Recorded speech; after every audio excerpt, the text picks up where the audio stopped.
What is up, squad? Latest episode of The Rundown. I would call it a bonus podcast, bonus preview episode of The Rundown. But Coach Rivera has been saying since week 5, this has been the goal. Let's go get to the playoffs. So, you know what? If he's not surprised, I'm not surprised. No one should be surprised. Washington has deserved to make the playoffs, even at 7-9. I'm Kyle Stackpole, editor of WashingtonFootball.com. With me, as always, Zach Selby, staff writer, and our wonderful producer, Stevie Katz. Zach, what's going on? How are you feeling a couple days after that NFC East clinching victory over the Eagles? Well, let me tell you, I told Stevie in the pre-production before we started recording that I feel it was Logan in the Daily Sync, that I feel fresher than I have in the past few days. So that Sunday night was rough, just because we didn't get a lot of sleep. But I'm feeling really, really good right now. Especially, I've been saying all week that I like the matchup between the Bucs and Washington, just because I think they match up really well. I think that the pass rush is looking really good. I don't want to get too much into it because I don't want to spoil the whole podcast, but I'll just say this. I have had my little skincare routine freshened up this morning. I'm ready to go. I'm ready to attack this week, just like we do every single week. All right. I love the enthusiasm. The plugs are going to be phenomenal today, so already looking forward to that. But we got a great show for you. Obviously, we're going to start with the pulse, touch on the quarterback situation and how Washington can stop this Tampa Bay offense that has been incredible the past 4 games. Mm-hmm. And we're going to talk to Tampa Bay staff writer Carmen Vitale. She has all the insight on what you need for the Bucs: offense, defense, special teams. And then we'll finish up with a little something different. We're not going to do studs and duds this week. We are going to preview the rest of the wild card games because it is super wild card weekend. We got football from 1 o'clock on Saturday to midnight on Sunday night. It's going to be incredible. And then, obviously, the one staple who we got a couple of good ones. Definitely hope you guys listen and comment on that. So, but before we get into it, I have to start with the plugs. How this is the official podcast of the Washington football team.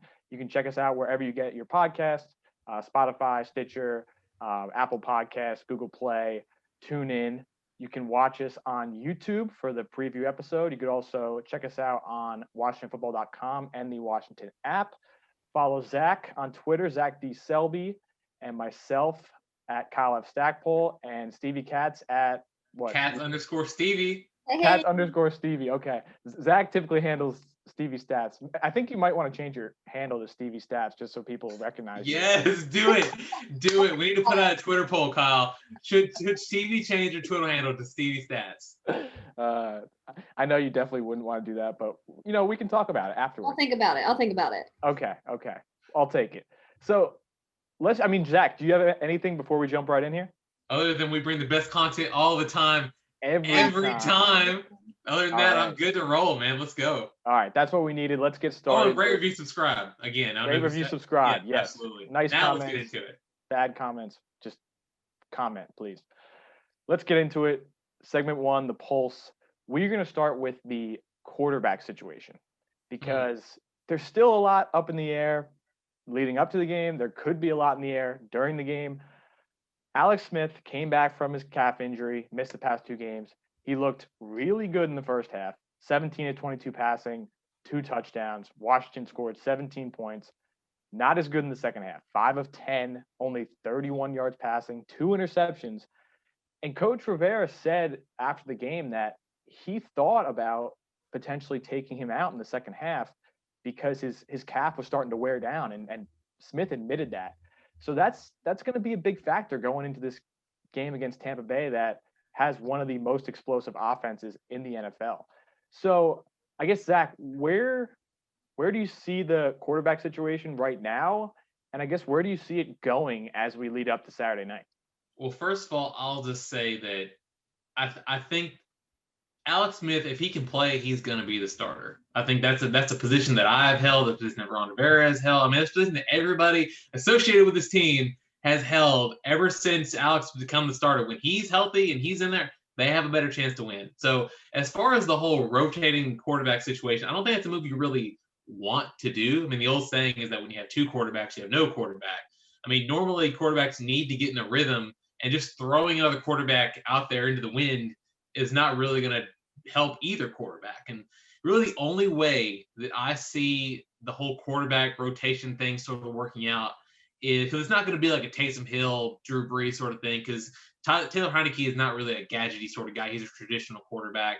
So I think really the only way it would work is if they switch in like a series or two every now and again, but it won't be an even distribution, I don't think. Just because, again, like I said, Alex is the guy. He's going to be the guy. And the only way it's going to work is if he needs some time to massage his calf or get his calf right for a series or two. Because, I mean, Rivera even said like there are things that you can do mid-game that can help that out and alleviate that a little bit. But either way, I'm gonna say it again because I know there's some Heineke should start regardless sort of people out there. Is that if Smith can play, he's a starting quarterback. He'll give you the best chance to beat the Bucs.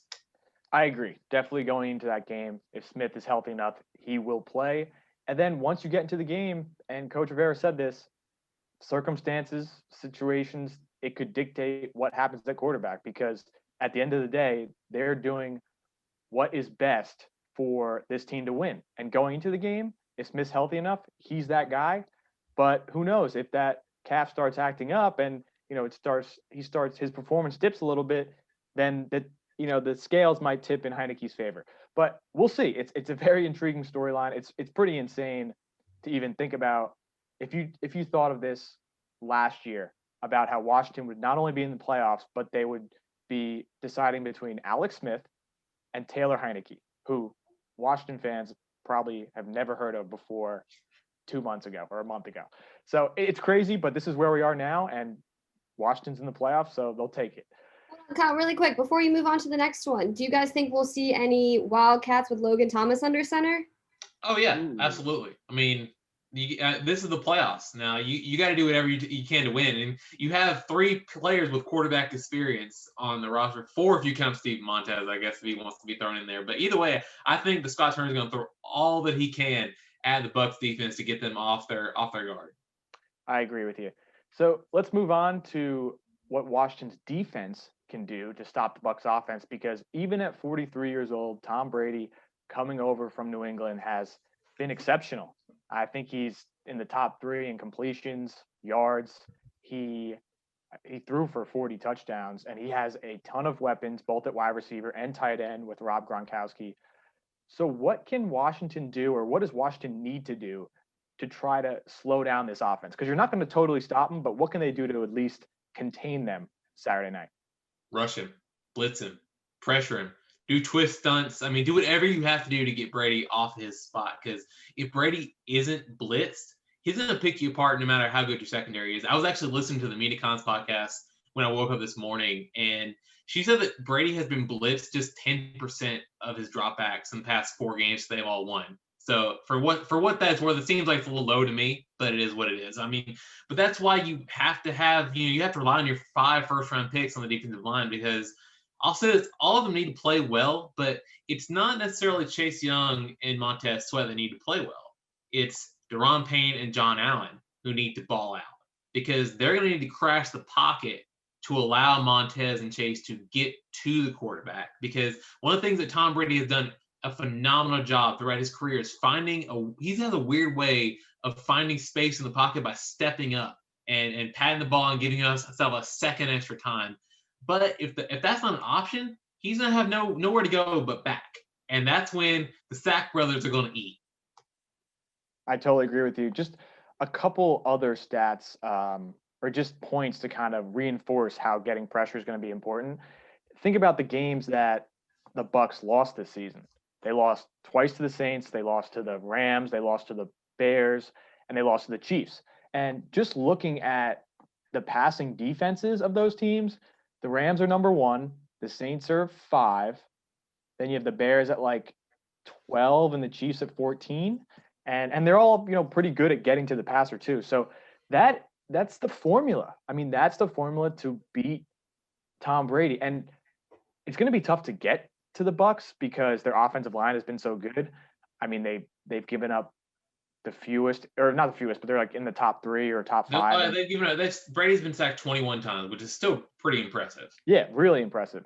But still, just getting to him and pressuring him and forcing him to throw the ball before he wants to is really going to help against these weapons who are pretty incredible.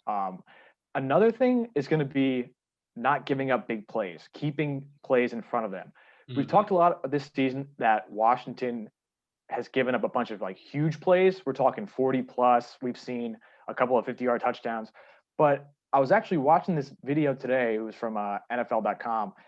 And they brought up the stat that Washington is first in the NFL, allowing just 36 completions of 20 or more yards. I was kind of shocked when I saw that. That's crazy. I didn't know that. But number one, so while they've given up a couple 50-yard bombs, and they really had a problem with this earlier in the season, but they've been fantastic recently and best in the league. And now they're going to go up against Tom Brady that has the highest intended air yard average this year. And he's third with 67 completions of 20 plus yards. So if Washington can get to the quarterback, force Brady to get the ball out quickly to, dink and dunk down the field, Washington has shown it's able to, bend, not break mentality. If a team gets into the red zone, they're usually going to force a field goal. If they get to the goal line, they're probably going to force a field goal. So I think getting to the passer and keeping things in front of them is going to be huge on Saturday night. Yeah, for sure. Totally agree. So before we take a quick break, we got to mention the Washington offense, which has not been nearly as good as the Bucs this season.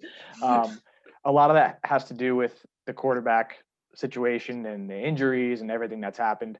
But with Alex Smith under center, Washington is 5-1. They're 4-1 in games that he starts and finishes.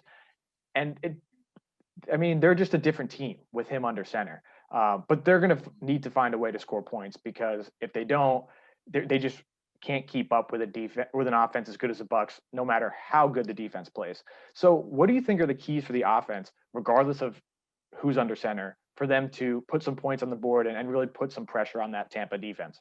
Well, I think it's going to have to be with sticking what you do well, and that's using your people in the backfield, your running backs, and taking advantage of linebacker mismatches. That's something that's going to be even more imperative, since the Bucs defense is one of the best sacking defenses so far this year. They're as good or even better than Washington's defensive line in some categories. So it's going to be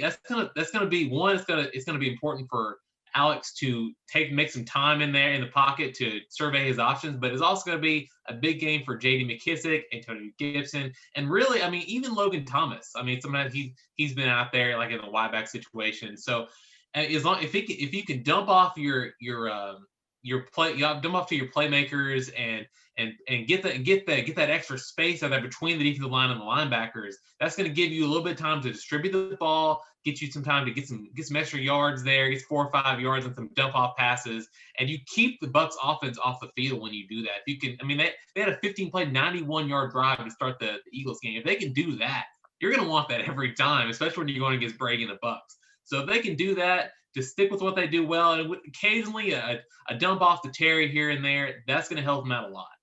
For sure. And just looking at the Bucs defense and what Washington has done this year, there seems like a clear formula. So the Bucs are number one in rushing defense. They're only giving up 80 yards a game. So Washington is going to have a lot of trouble trying to run on that defense. Without Devin White, it might be a little bit easier. But the Bucs, they're 21st against the pass, and they're 29th in completion percentage allowed. So that, to me, like you talked about, Alex Smith needs to get the ball out quickly, dink and dunk. J.D. McKissic should have a huge game working against those linebackers, and they have to control the clock and methodically move down the field. And I think that's the way they're going to get it done, because if you try to rely on the running game, then you're going to be in some unfavorable down and distances, which is going to force Alex Smith to step back and make throws downfield, and that's exactly what the Bucs want to do. So I think Scott Turner has showed this year that he can be really creative. He can implement the short passing game in place of the running game on early downs, and I think that is going to be huge. It's also going to keep Alex Smith fresher if he doesn't have to, stay in the pocket for that long. Maybe he won't take as many sacks, won't take as many quarterback hits. So if I'm Washington, if I'm Scott Turner, I am getting the ball out as quick as possible and methodically moving down the field, keeping Tom Brady on the sideline. Yeah, and that's even something that Rivera says Scott Turner was trying to do against the Eagles. So that's already on their side, line of sight, I guess you could say. For sure. So we broke down everything we need to break down here. Next, we will interview Bucs staff writer Carmen Vitale. She gives us everything you need to know about Tom Brady, stuff aside from Tom Brady, because there is an entire team aside from Mr. Brady. So we will get to that as well. Stick with us. This winter, be confident in a rugged, all-wheel drive Honda SUV. Take control of the reliable CR-V, the versatile HR-V, the 8-passenger Pilot, or the adventurous Passport. With features like Honda Sensing, magic folding seats, and 3 different driving modes. Now is the best time to buy. Don't miss your chance to get a great deal on your favorite Honda SUV. See your local Honda dealer and take on winter today. Finch Services Incorporated, recognized in its industry as a world-class organization, is the exclusive supplier of John Deere golf and sports turf maintenance equipment for the Mid-Atlantic region. In business since 1945, Finch helps golf course and sports turf managers maintain some of the most exclusive playing surfaces in the region. Experience the Finch advantage for yourself. Contact one of our golf and sports turf sales specialists to see how we can help you maintain your field of dreams. Go to finchturf.com for more information. Has your business been affected by COVID-19? Have you considered reducing or moving your office space? Then it's time to call Victory Van. We provide the best service and price with flexible options for your company's moving and storage needs. Visit victoryvan.com to get your free moving and storage quote today. For corporate storage and moving, it's always the right move to choose Victory Van. That's victoryvan.com. Victory Van Corporation, delivering excellence for 75 years and a proud partner of the Washington football team. And as promised, we are joined by Buccaneers staff writer Carmen Vitale. She is in her 5th season covering the Bucs, and it's been a pretty impressive season for Tampa Bay with Tom Brady at the helm. So I'm just gonna jump. Actually, before we get started, how's everything going in Tampa? How you doing? Yeah, we're doing good. I mean, this is new to me. So as you mentioned, I've been here 5 seasons, and the Bucs have not been in the playoffs since 2007. So this is a new experience, and it's cool to be playing January football.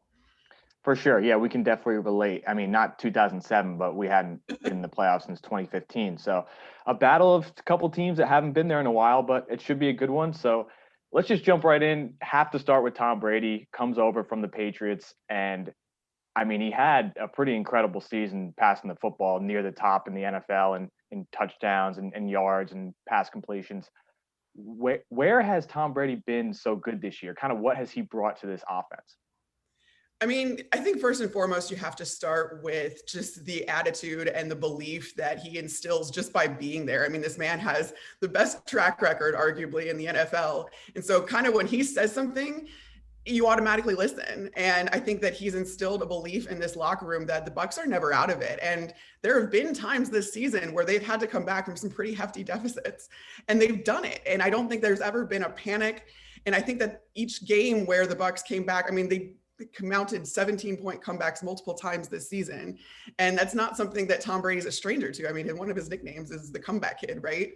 Mm-hmm. And it's just been really cool to see, though, that permeates throughout the rest of the locker room. And these guys believe in themselves because Tom Brady essentially believes in them too. And that's a little bit more of the intangible stuff. But like you mentioned, I mean, he broke the record for a quarterback or touchdowns for a quarterback in his first season with a team, and that includes rookies. He broke Peyton Manning's record, and our head coach, Bruce Arians, said that Peyton was probably going to be a little PO'd about that, but that Brady was obviously very happy about it. I mean, he was just incredibly productive all season. The offense was a little bit inconsistent in the beginning of the year, especially the first half. But that was just growing pains. I mean, I don't even think, the GOAT is immune to having to learn an entirely new system for the first time in 2 decades. So I think now what we're seeing down these last few games, especially right after the bye week, is this offense finally clicking and Brady being really comfortable now in this offense and with his teammates. Yeah, it's interesting, Carmen. You bring up the whole inconsistency they had on offense. A lot of people were even wondering, is Bruce Arians even using Tom Brady correctly? And they seem to have figured out, especially in the past 4 games, with averaging 37 points per game. But I mean, really, what has been the key to that? Has it really been they're trying to find this? They figure the marriage out essentially? I think so, and I think that as the season went on, there was more input from Brady as well. Bruce is a quarterback's guy. And he was a quarterback. He coached quarterbacks. He was offensive coordinator. Now as a head coach, his relationship with his quarterbacks has always been, listen, this is your offense that you have to execute. So if you don't like something, we're not going to do it. Or the quarterbacks are very involved in, the weekly game plan, as far as the kind of plays that they want to instill that week. And quarterbacks just in general in his offenses have a lot of input. And when you have a guy that has this much experience, you just kind of have to, it just takes time to figure out what works with the personnel the Bucs have. And it takes time to figure out, how what you can bring and how much of you can bring from the team that you were with before that obviously had a ton of success. But then Bruce Arians, his offenses have also had a ton of success. So like you said, I really just think that it was just the marriage of these two, and there's no substitute for time as much as Tom defies it in a lot of ways. Yeah. So I think that's what we're seeing then, down the stretch. Yeah. And I think a big part of what has made Tom Brady so successful is that he's also having a clean pocket. I mean, he has barely been sacked, which is huge for a guy that wasn't known as a mobile quarterback coming into the league, and now he's 43 years old. So I guess what has led to that success up front, and how are the Bucs preparing to face one of the best defensive lines in football in Washington? Yeah, I mean, they're not taking that challenge lightly, obviously. But we've been really lucky this year that, the O-line, I think the O-line needed some time as well to gel. I think the offensive lines in general, that is the most cohesive unit in football. You have to work as one. And this year we got, right tackle Tristan Wirfs is brand new. And granted, he has not played like a rookie at all. I mean, from the jump, he was tested very early with some very good defensive talent and stood up to that challenge. But I mean, you still have to kind of figure it out. And with the abbreviated preseason, no off season, I mean, it was about these guys kind of starting to be cohesive with each other. But you're right. I mean, they're second in sacks per pass attempt this year. They have a 3.51% sack rate this year, which is it's just light years ahead of where they were this time last year. They have 5 games where they haven't allowed a sack. And you're right, Tom Brady thrives when he's kept clean. And that's not something that's new. I think that even in New England, you knew that. And now you see it this year, though. And the difference maker in the games where the Bucs have had success has been how many times has Brady gotten sacked, or how many times has he been pressured? And I know that the Washington, with all of your first round picks up front, that's going to be a challenge. But like I said, this offensive line has held up against some pretty good ones already. With that being said, I mean, we can't just praise Tom Brady for the entire podcast. This is a Washington football team podcast.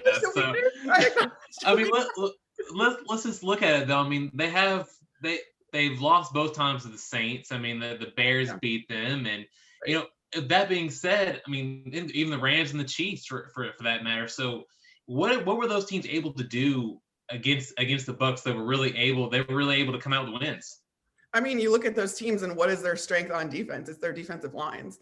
That, just the pressure up front that they can create and the confusion and stuff like that. I mean, that I think is where this team, there's some parity there, right? Or there's some disparity there. Mm-hmm. So that's what is concerning. And that's why I think these two teams, it's going to be a very interesting matchup between the two, because Washington's strength is its defensive line. And you have, the number 2 overall pick that just is tearing it up and also calling Tom Brady out. So, I mean, I would be a little careful, because an angry Brady isn't something that you want to mess with. But you definitely, if you can get pressure, that's going to be the key. I think that this is going to come down, how successful this offense is going to come down to the trenches and who can win that battle at the line of scrimmage. Real quick, Kyle, before since you brought it up, Carmen, how is that being perceived out there in Tampa with Chase Young basically calling out Tom Brady at the end of the Eagles game? To be completely candid, I even wanted to say something, but I was told to wait a little bit. But I mean, in Tampa, fans and everyone, they like to get involved in all of this kind of stuff. So it's been fun to have that back and forth, and to have that back and forth in a game that means so much, right? So this is, I think it's all in fun for the most part. And obviously these guys are competitors. So I love it when this happens, and guys kind of call each other out. So, yeah. Yeah, I think it's from a place of competitiveness and passion. And it's going to make for a really good game on Saturday night. So we talked a lot about the Bucs offense, and for good reason, but this Bucs defense has been really solid too, especially up front getting to the quarterback. How have they had so much success this year doing that? I mean, it was really, in the beginning of the season, I think you saw a lot of creativity. And that was the reason that these guys were getting there. You saw linebackers blitzing, a lot of defensive back blitz packages that, were just flat out confusing for opposing offenses. And then with the loss of Vita Vea, that kind of had to scale back a little bit more. But that being said, inside linebacker Devin White, who will be out for this game, unfortunately, finished with 9 sacks. And as an inside linebacker, I mean, it's by far and away the most at his position. But you do have the defensive bookends in JPP and Shaq Barrett. And I know Washington fans probably aren't thrilled having to see JPP again after being in the NFC East for so long.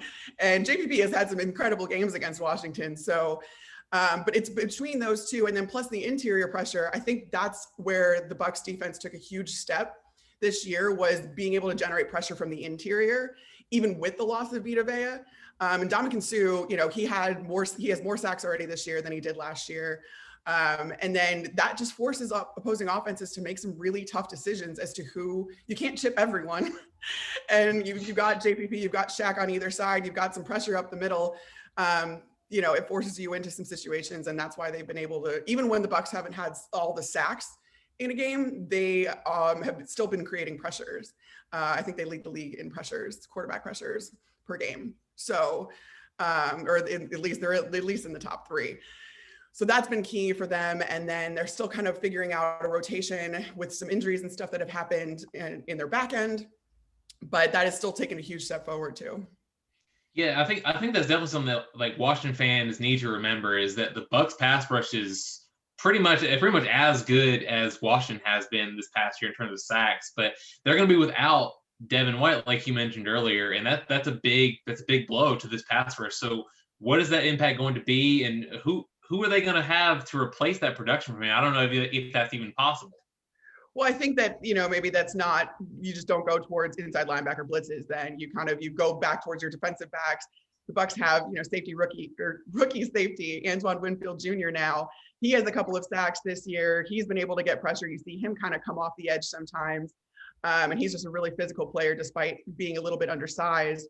But then again, I mean, Kevin Minter is the guy that's going to come in for Devin White.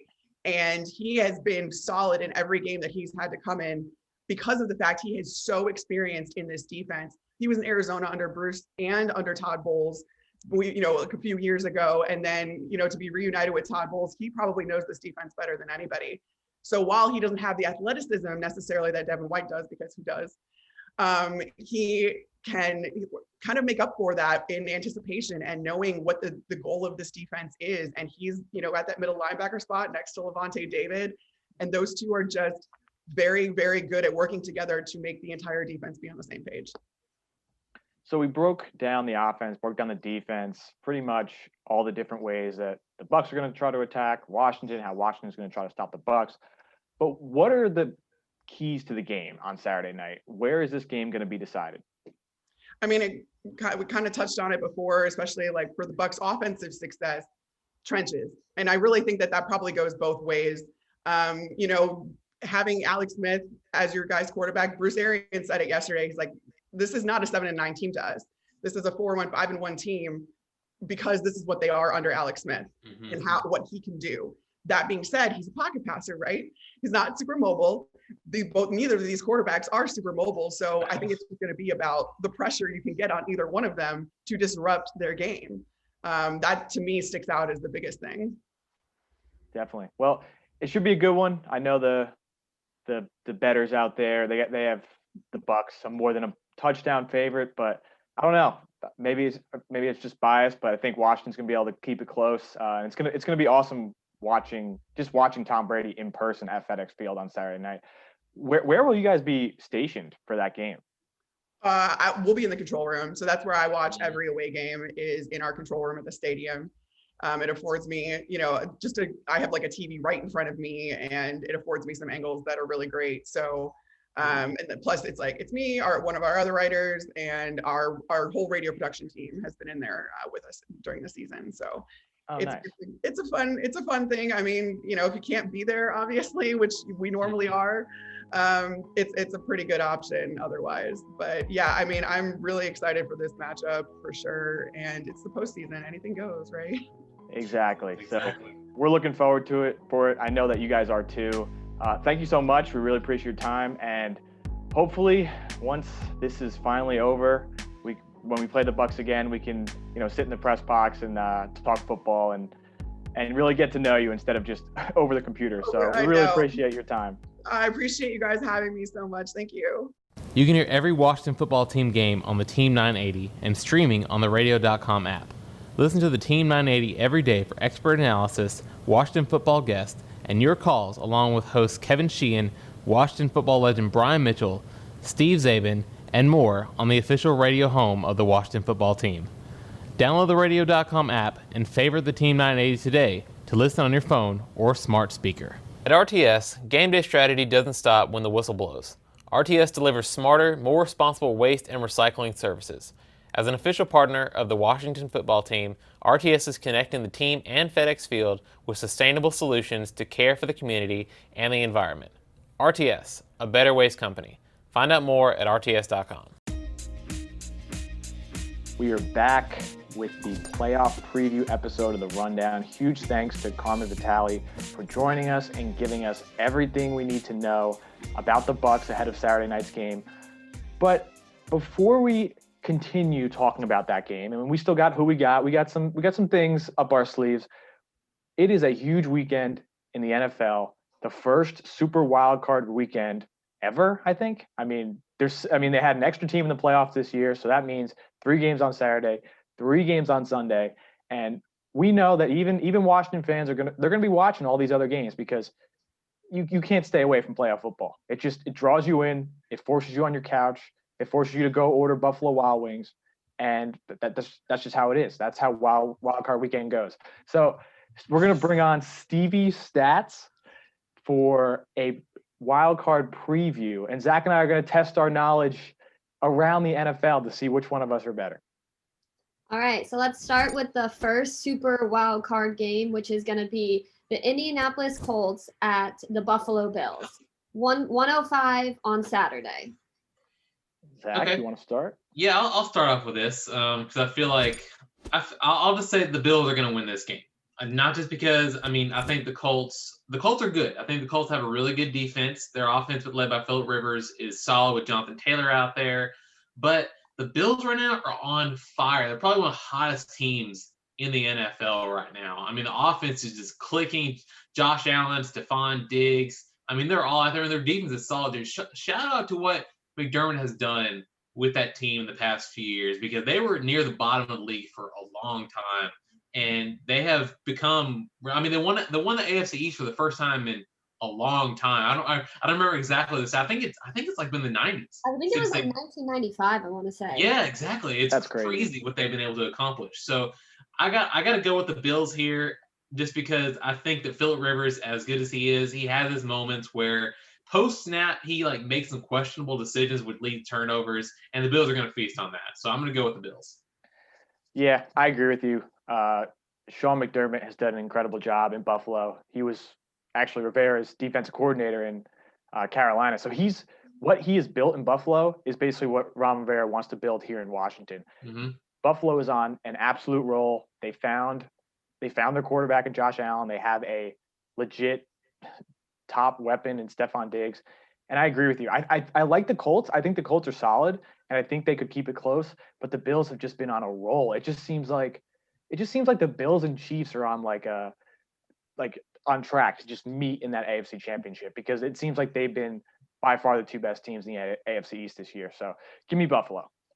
All right, I think I'm going to agree with you guys. I'm also going to go with Buffalo. So let's move on to the next game, which is at 4:40. It's going to be the Los Angeles Rams in Seattle against the Seahawks. Okay, so this has a lot of intrigue because Jared Goff obviously missed last week's game he had thumb surgery, and I just read earlier this morning that Sean McVay is not going to announce who's starting against the Seahawks at all, whether it be Jared Goff. That's a smart decision. Seems like a very college-y move, though. Yeah. Or their backup QB, which his last name is Wolford, I think. I don't know his first name. The AAF superstar. Yeah, there we go. I think he played the Arizona Hotshots or something. Yeah. But I think regardless of who they put out there, and especially if it's their backup, I think Seattle's going to win this game. I think they had a little bit of a lull, like 2/3 of the way through the season, and then they kind of have picked it up these past couple games, starting with that blowout win over the Jets. And Russell Wilson has been there before. They have so many weapons on offense. That running game's starting to get healthy. I think it's going to be a close game, but I just don't think the Rams have enough offense to keep up with Seattle. Yeah, I'm pretty much in the same boat. I mean, this match is really going to come down to the Rams defense, which is the best in the NFL right now in terms of yards allowed, against the Seahawks, which have one of the best offenses. And I mean, now I will say that Russell Wilson has had some moments where, against the Giants, for example, where if you give him a good pass rush, he's going to not exactly do as well as he normally would. I mean, he didn't necessarily have that case against Washington, but against the Rams, I mean, they have Aaron Donald, who is arguably one of the best players, probably top 5 players in the NFL right now, regardless of position. And some would even say the best. We're not going to get into that debate.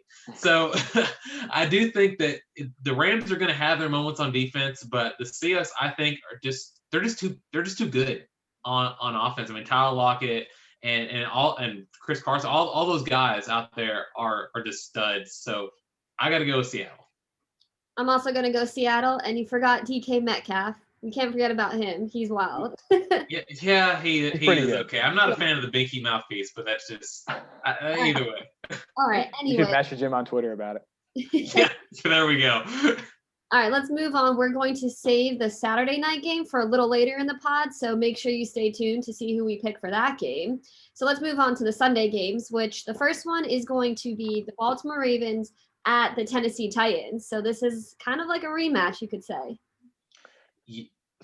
I'll let you start, Zach, because you may or may not have grown up a fan of one of these teams. I did, in fact, until I came to DC and joined the Washington football team. I was a Tennessee Titans fan. I bled two-tone blue, now blue, burgundy, and gold. So, but I'll still keep up with the team just to keep conversations up with my dad, just so we have somebody to talk to on the phone.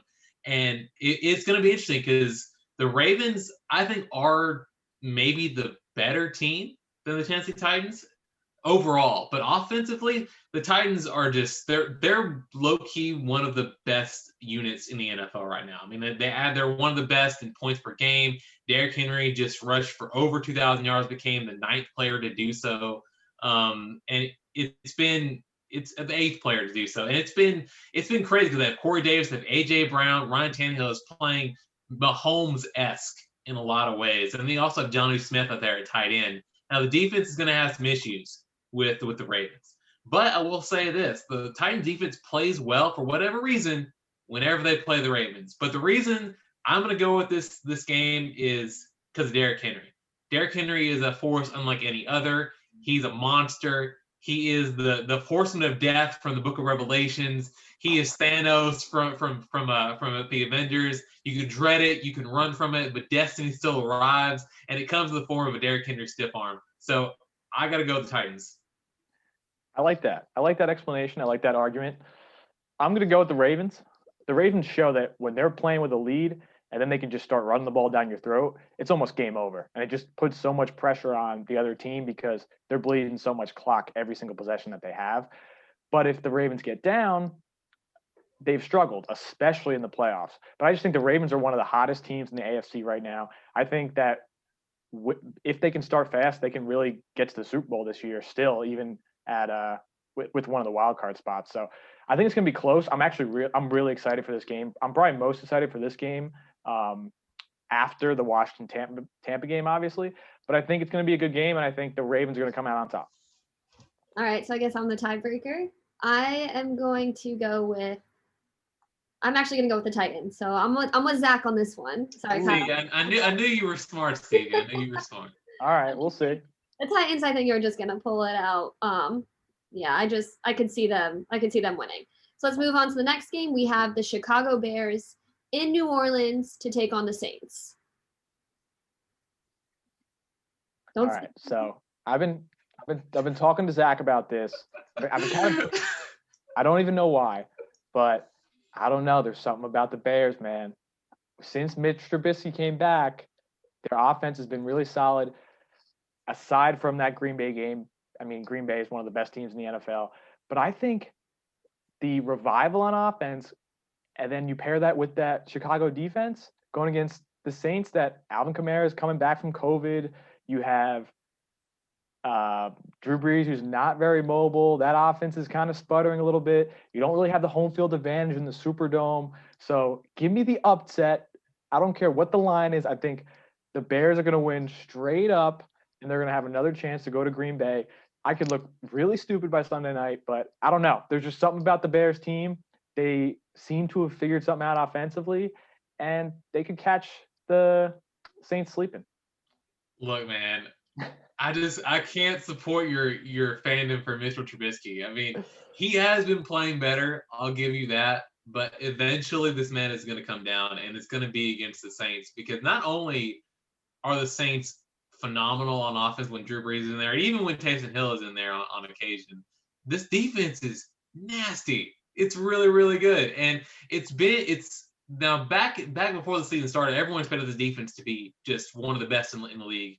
And they kind of didn't start out that way, but they've kind of started to surge back into that direction of being above average or even in the upper echelon of defenses this year. So I really got to go with the Saints. I think the Bears they really came down to earth hard after they started 5-0, and they're 3-8 ever since then. Just think about that for a minute.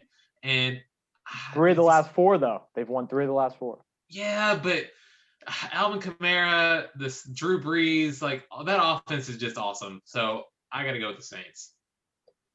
I'm also, sorry again, Kyle, going to go with Zach on this one. I'm going to take the Saints. I think there's been rumors out there that this could possibly be Drew Brees' last year. If it is, he's definitely going to want to go out with a bang. So I'm taking the Saints. So let's now move on to the last game of the Super Wildcard weekend, which is going to be the Cleveland Browns taking on the Pittsburgh Steelers. Yeah, I really want to pick the Browns. I love what they've been able to do this year. I was rooting for them to get into the playoffs just because it's been so long, first-year head coach. But now they're going up against the Steelers, who have been here before year after year. And Kevin Stefanski, their head coach, just tested positive for COVID. So, I mean, and they're dealing with other COVID issues. I know one of their best offensive linemen is out. So they are going to be shorthanded against a Steelers team that, aside from the Patriots, the past 10, 15 years, this team knows how to win in the playoffs under Mike Tomlin. And so while I may be rooting for the Browns just because I want to see that story continue, I think the Steelers are going to ultimately take that one.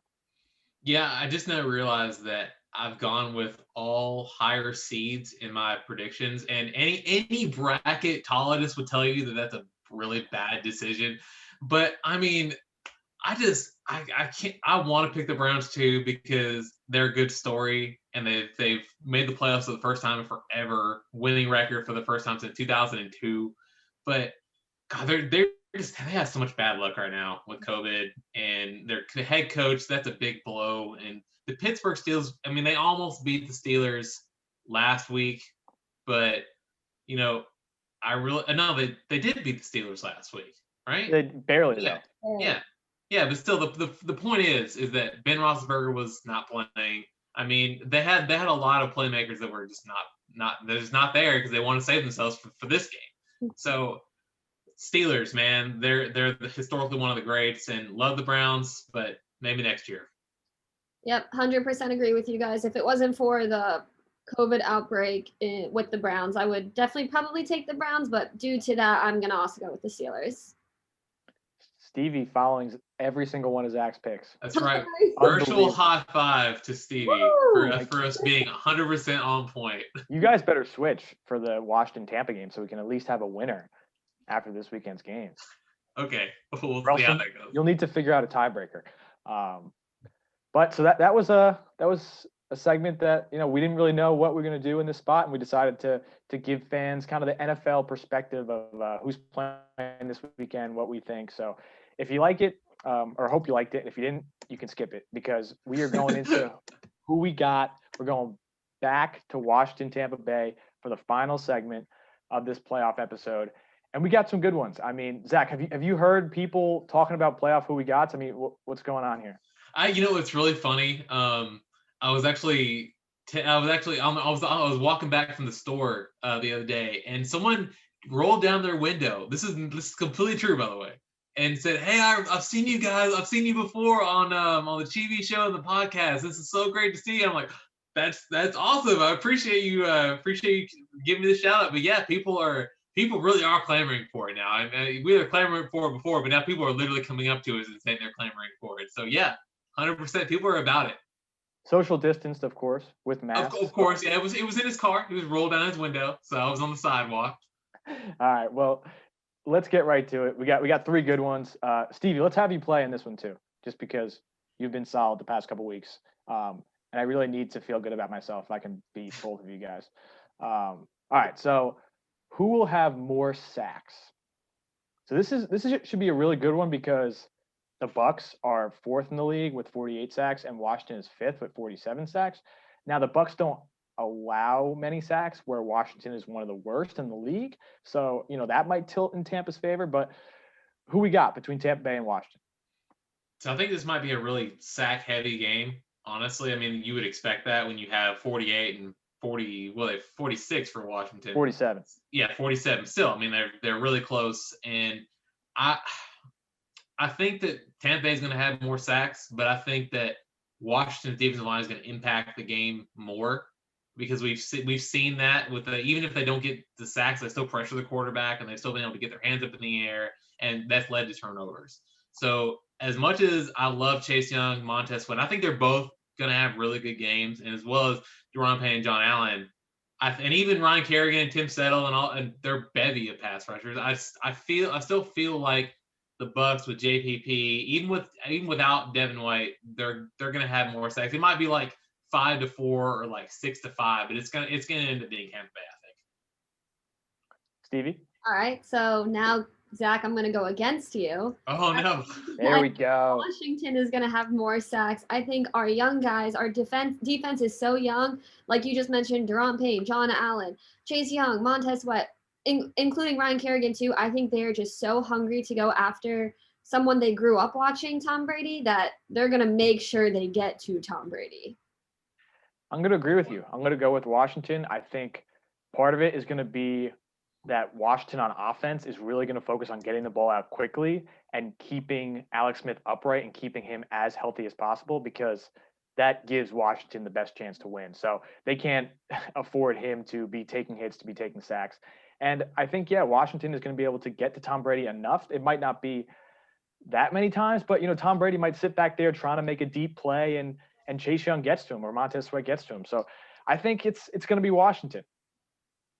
Okay. All right. Number 2, we have who will force more turnovers. So Washington or Tampa Bay. So Ron Rivera loves talking about turnovers. I think he said it like 7 or 8 times this year about how in Carolina they won 90% of the games that they won the turnover battle. And while the percentage isn't as good this year, I don't know exactly what it is, but it's pretty strong. When Washington wins the turnover battle, it's won a lot of those games. So who do you think is going to force more, Washington or Tampa Bay? So I believe this kind of goes back to my discussion about how the defensive line is going to impact games in a different way than the Tampa Bay Bucs are. I think that Tom Brady's going to throw a couple of interceptions, I think. And I think it's going to be because the pass rush is going to be on him. They might not end up in a sack, but Cam Curl might be there to fall underneath the pass, or even some of the defensive linemen might be out there as well to get an interception. We saw Deron Payne do it. We see Montez Sweat do it. And I really just believe that this pass rush is going to affect the passing game in more ways than sacks. So I'm going to go because Tom Brady, I don't think he's going to fumble the ball that much. I think it's mostly going to come with picks. I think Alex Smith, he has shown a tendency to turn over the ball more often than he has normally recently, considering that he had 2 interceptions against the Panthers. Mm-hmm. But I still just believe that the defensive line is going to end up forcing some picks in more ways than one. So I'm gonna go with Washington on this one. All right, I think I'm going to agree with you. I think Alex Smith is going to take care of the ball because that's really the only way they can win. Is him. He's got to be an elite game manager. He can't make many mistakes. I mean, last week he had 2 interceptions, and it almost cost them as Philly, got to the goal line with a chance to take the lead, and they ended up going for it. But I think Washington's going to be able to force a couple turnovers. That defense has just been unbelievable these past several weeks, and I think that's going to continue even against one of the better offenses. So, I mean, I'm pretty bullish on Washington this week, but how could you not be? They're playing well going into the playoffs, so give me Washington. Yep, I'm also going to agree. I'm going to take Washington.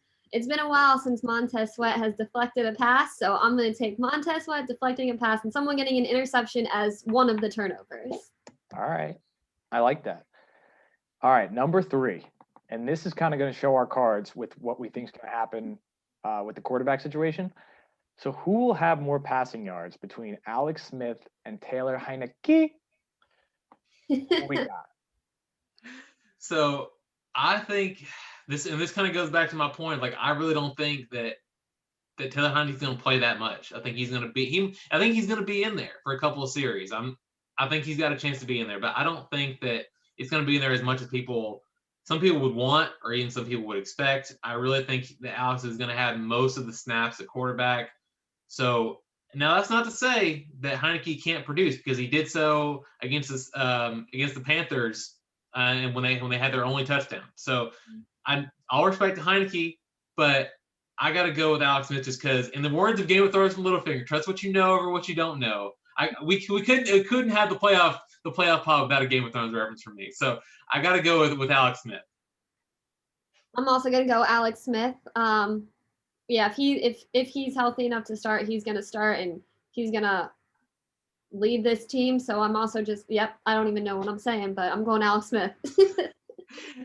Yeah, I mean, as much as I want to be different from you guys, I'm going to go with Alex Smith too.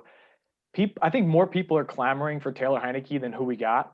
There is like a movement for getting Taylor Heineke in there. I've seen like his face photoshopped on like Heineken bottles. Like that's pretty cool. That's good. Yeah, like, that's a good one. The 5 things to know about Taylor Heineke like blew up on our website last week just because people are fascinated with him.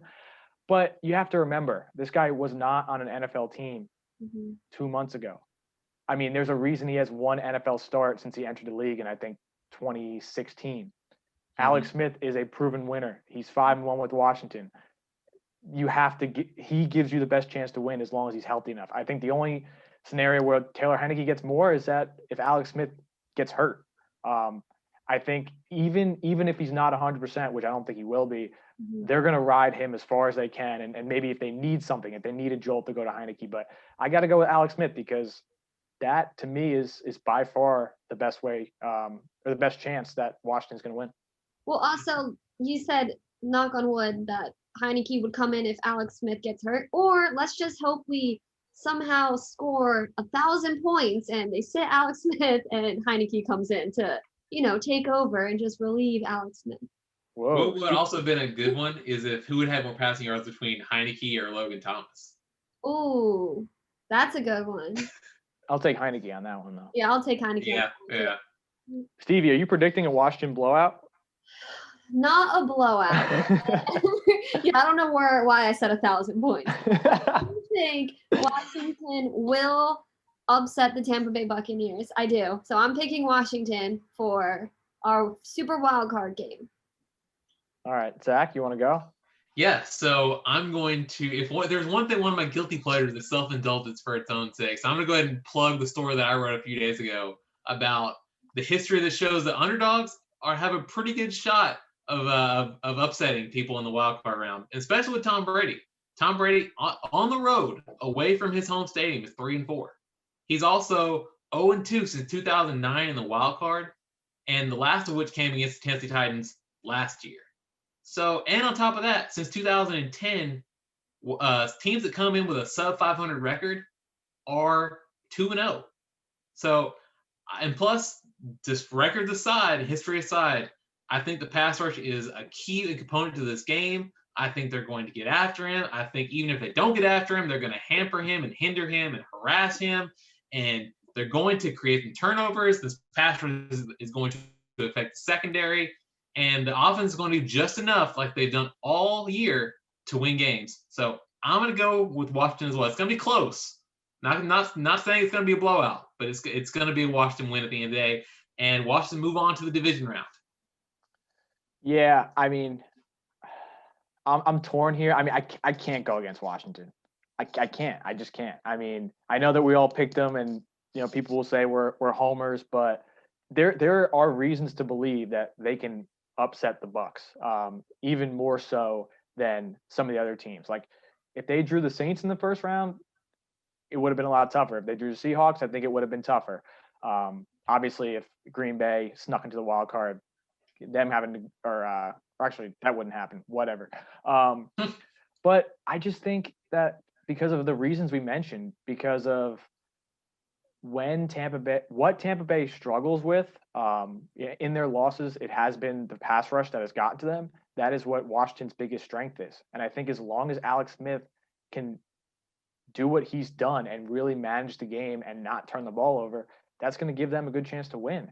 And then the other thing is that as Washington stays in this game, I mean, I know there's no crowd, so there's not going to be any home field advantage, but the pressure is going to mount on Tom Brady, especially after what happened last year in that loss to the Titans. I mean, he threw that pick six, his last pass in New England. So, I mean, Tom Brady's thinking Super Bowl. That's why he came to Tampa Bay. That's why Tampa Bay signed him. They are looking ahead. I think they're looking ahead to Green Bay, Lambeau next week. And I think Washington's going to pick them off. So, I mean, call us homers, call us biased, but with Washington in the playoffs since first time since 2015, I got to go with them and see what happens. As you should. It's a smart decision.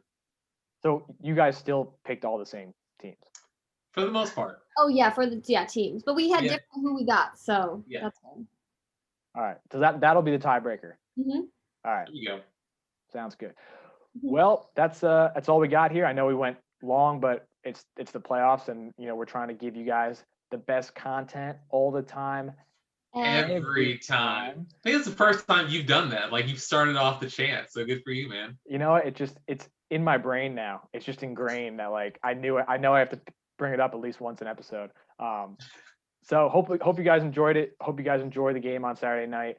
Like I said, Washington's first appearance in the playoffs since 2015. It is a huge moment, and you should treat it as such. So, get all the festivities ready to go, and be sure you're by your TV at 8:15. But before we get out of here, I got to throw it to my boy Zach to finish it off with the plug so people know where to listen to this before the game starts on Saturday. Pop my knuckles this one. It's going to be a playoff-heavy plug episode. So let's go. This is an official podcast of the Washington football team. You check us out wherever you find your podcast. Apple Podcasts, Spotify, Stitcher, Google Play. Tune in. You can check out the preview videos on YouTube like you're doing right now. Check us out on the Twitter, at Kyle Stackpole, at Zach D. Selby, at Cats_Stevie. And I'll be sure you rate, review, subscribe for all wherever you get your stuff, wherever you view us. Make sure you rate, review, subscribe, give us comments, good, bad, or ugly. And just since it's the playoffs, we'll go do it twice. We'll give you the best content all the time, every time. And we like to give you the best content we can offer to you. We appreciate you guys. You help keep the lights on. You help pay the bills. We want to talk about what you guys want to hear about. And also check out all the work that we do, visually, content-wise, all of it on WashingtonFootball.com, the app, because we're going to be breaking down this matchup, not just today, but for the days coming up, and we're going to be talking about it days after. So be sure you check us out, guys. We're going to be giving you this all full press coverage content for this game, because it's a big one. The last thing I'll mention is that a little teaser, the height video this week, it's going to be something else, guys. Have you seen the hype video? Have you seen it? No, but I know the concept. And yeah. I mean, Courtney's gonna deliver. She's gonna dunk on everybody like she always does. I think it's gonna be a collaborative effort. I mean, they're going big. That's all I say. We're talking the Avengers of the highlight videos. Yeah, probably. I mean, they've been doing it big all year, but like, this is gonna be huge. So be on the lookout for that. What? It's playoff big. Playoff big. It's bigger. Super wild card big. What you're thinking, it isn't even that. Yep. So be on the lookout for that. Make sure you listen to us, read us wherever you get your coverage, because I mean, this could be the last week. We hope it's not, but consume as much Washington football as you can. So until late Saturday night, when we're hosting a winning playoff pod, this is Kyle Stackpole, Zach Selby, Stevie Katz, and this has been the the rundown. For more than 100 years, Chesapeake Employers Insurance has been helping Maryland businesses keep their workers safe. With competitive pricing and an AM Best A- financial strength rating, it's no surprise that Chesapeake Employers is Maryland's largest writer of workers' comp insurance. At the end of every workday, someone's waiting for your safe return. Connect with your agent or visit CEIWC.com.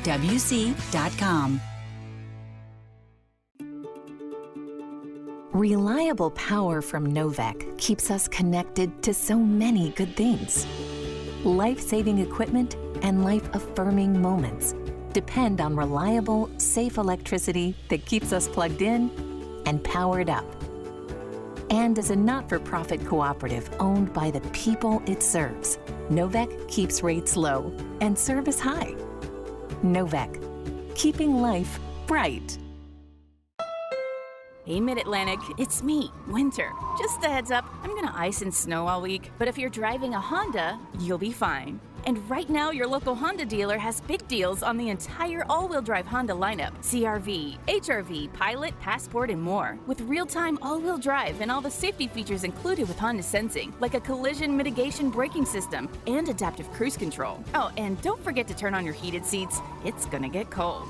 Sorry. See your local Honda dealer today. You start your day with a multivitamin. You get to work and you multitask. You eat a sandwich on multigrain. But maybe there's one multi that you've been missing. Play Multi-Match from the Maryland Lottery. It's an exciting draw game where jackpots start at $500,000 and grow from there. Plus, you get 4 chances to win. And Multi-Match is only played in Maryland. Drawings are every Monday and Thursday. So go ahead, give Multi-Match a try and watch your fun multiply. Please play responsibly. Not in this Pepsi either. Maybe I need to set the mood. What is Jim doing? He heard each can of Pepsi unlocks a Super Bowl halftime experience, so he's been opening Pepsi cans all morning trying to find it. Shouldn't you tell him he has to, scan the can? Nah, I'm sure he'll catch on. No halftime experiences in this one either? Or not. Scan the can and tune in to CBS on February 7th to catch the Pepsi Super Bowl 55 halftime show.